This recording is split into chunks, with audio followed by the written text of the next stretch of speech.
And finally for this panel, we have David Bate.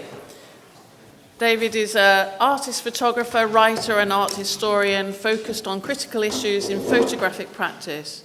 His many works include Photography as a Critical Practice, Notes on Otherness from 2020, Photography Art Essentials, published in 2021, Photography Key Concepts, published in 2016, and is currently working on a new book to be published next year. He is Professor and Director of the Expanded Photography Research Centre at the University of Westminster. Over to you. Thank you. It's amazing to be in Thessaloniki, where we've had so many students come to the UK, have been brilliant, and I can only attribute that partly to their own talent, but also the vibrant community of photography in Thessaloniki that a museum helps generate. So thank you. Thank you to Anna and Maria and all the organisers for this fantastic conference. I'm delighted to be here and honoured to be included in this session. I have 1,200 seconds and about 60 slides. This is a short version of a long paper. When is a history of photography not a history of photography? Or this can apply to her story as well. Is it when history forgets what happened in the past, a failure of historical thinking? Or is it when people called historians and critics make up their own minds about what is important and what happened? I frame my talk with such questions about history and story because it also poses a question about Therese Bonney's place in history. It is clearly not only facts that make history, but the narration of events too. In Julia Kristeva's book, Life is a Narrative, she describes Hannah Arendt's concept of political action as the activation of a who that acts within political space. In 1940, at the age of 46, during World War II, Therese Bonney exhibited 200 of her photographs at the Museum of Modern Art in New York in a solo show. This exhibition makes her the first woman to have a single-person photography show at MoMA ever, full stop. It also makes her the first woman working in any media, painting, sculpture, to ever have a solo show at MoMA as well. So how come she is missing from the history of photography? Why doesn't she appear in any of the classic history of photography books, except mine?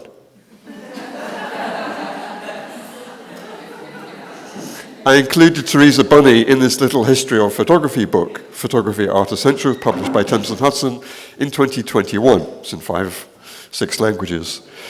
And includes her alongside other women photographers missing in a long list of forgotten figures, including Ilse Beng, who was nice to see earlier. 12 euros, by the way. Perhaps none of this forgetting is surprising, given that it also seems to be forgotten that the Museum of Modern Art was itself founded in 1929 by 3 women, Lily Bliss, Mary Quinn, Sullivan, and Abby Aldrich Rockefeller, who gave such amazing early support to photography and valued it as an important cultural form, deserving of exhibition and museum status. The Department of Photography at MoMA itself was formed in 1940, the same year as Bonney's show. MoMA's own bulletin announced the opening of the new Department of Photography like this: "One of the most vigorous and popular arts of our time, photography has long been recognized by the museum. Several important exhibitions have been organized, notably in 1932, murals by American painters and photographers.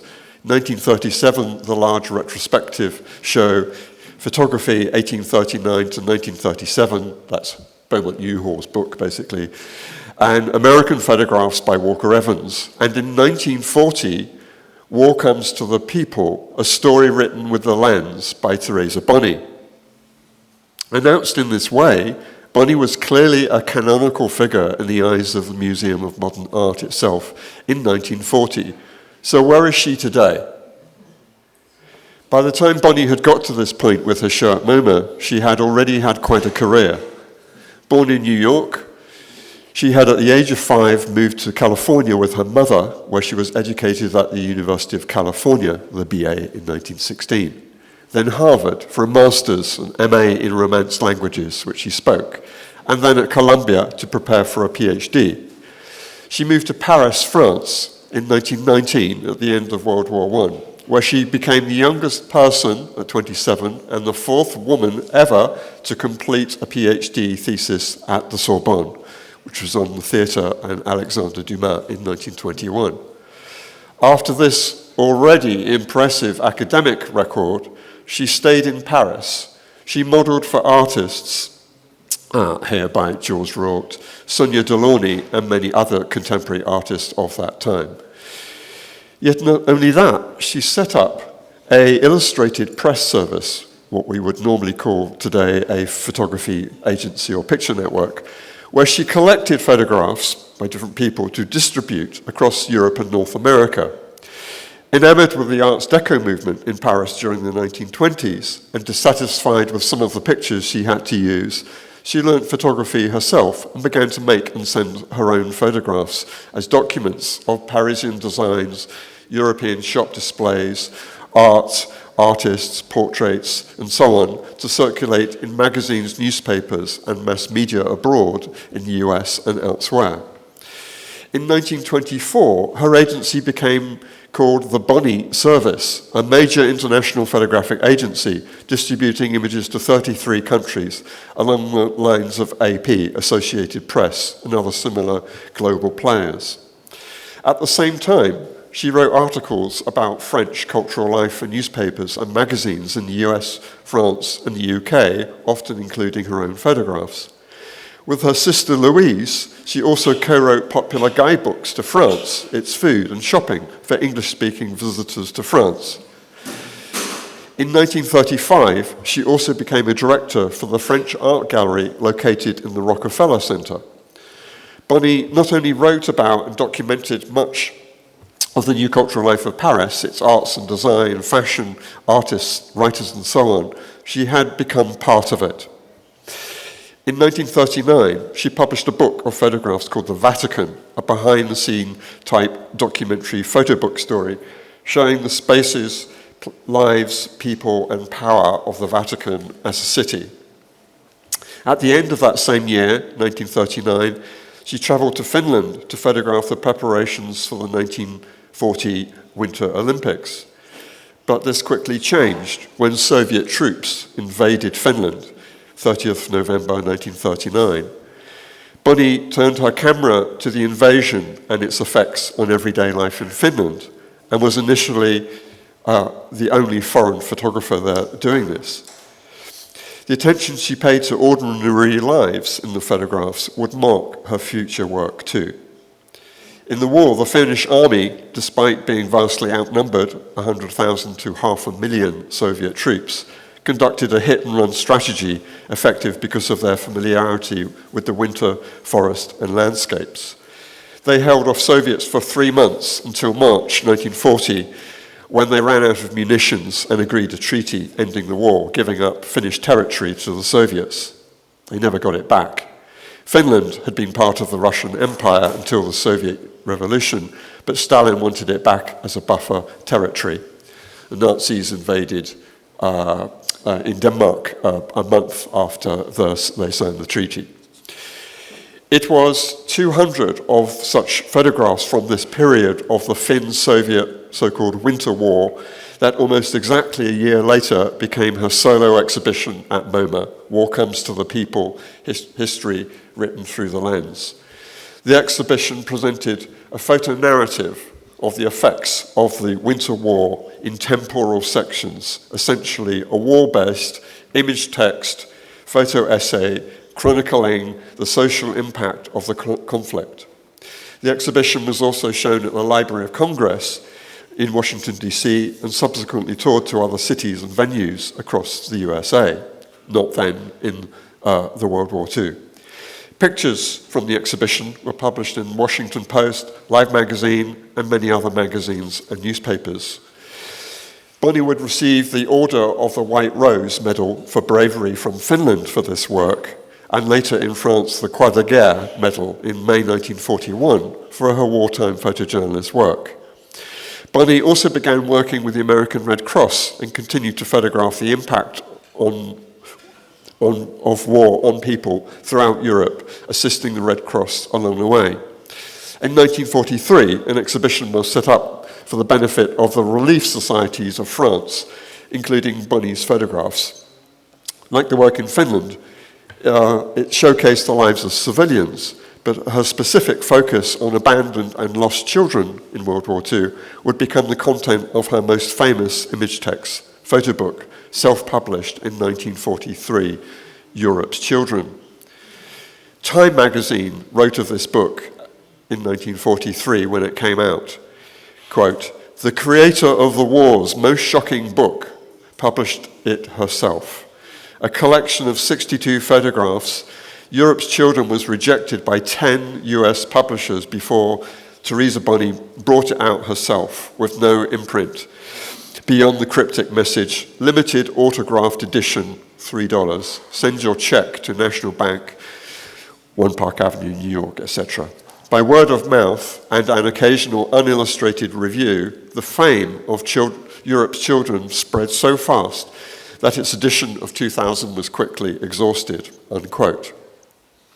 Photographed over several years, the pictures in Bonney's book shift between the use of a frontal flash, which gives a crisp, stark, and often brutal quality to the pictures, passing these characteristics of these codes onto their subject matter as well, the stark and brutal abandonment of children and wartime and childhood in wartime. Others have a charcoal softness, which equally suggests a kind of fading invisibility, as though the child's presence is itself disappearing. Each picture gently accumulates a narrative sense of desolation and abandonment, punctuated by occasional optimism of caring. It's an instructive, evocative, and effective book on childhood and wartime trauma.